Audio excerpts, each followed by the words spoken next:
I think everyone would like to know, like, well, Cisco, you're an engineer by profession, by training, but you're also a founder by passion with SAMO Technologies. It's like your child. So, how was that transition for you, or when was that light bulb moment that made you jump from building code to building SAMO Technologies?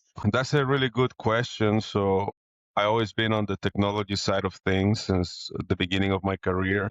But I always was a little bit curious about the business side of things because I started to notice that even though technology is a very important aspect of tech companies, there was a bigger portion of it, which was the business side, incorporating a company, running that, doing taxes as an incorporated body entity from Delaware. So I wanted to know more about that side of things. And later in my career as an employee working in startups, I always will ask the founders to give me a little bit more access to that side of things so I could see how it was to talk to investors, running the company itself, the different departments that were needed. But I never really wanted to do it by myself, right? When the pandemic came, one thing about startups is that normally they are pre-revenue, meaning that they don't make money. And the Okay. 2020 pandemic just froze the economy, meaning that Yeah. companies that were not making money couldn't even make any projections because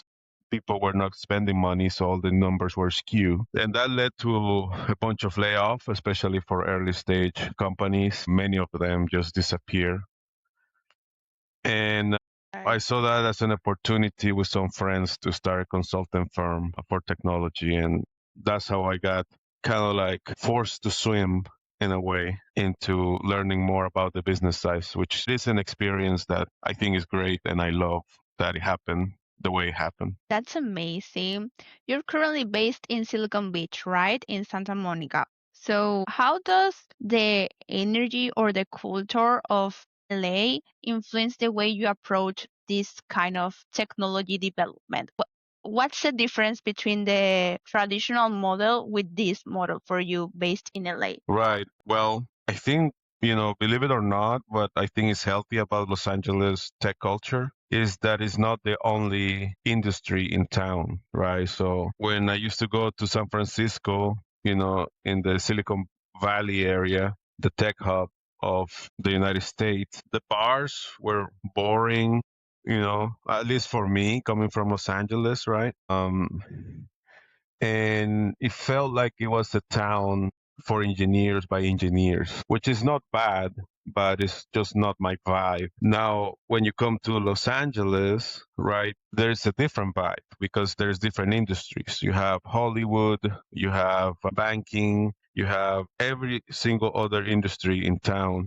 So it's not absorbed by tech, at least in LA County area. So that's the difference, I think. I think that being in LA tech scene is a little bit more healthy in that sense that after work you can go to a bar or any place and you'll find people from different industries. So it is really a way to get away from work and really enjoy the company of people from different industries, right?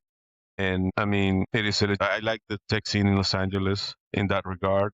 And also, I think we have more bootstrapping companies here. They're not so dependent on VC money too, more angel investor driven.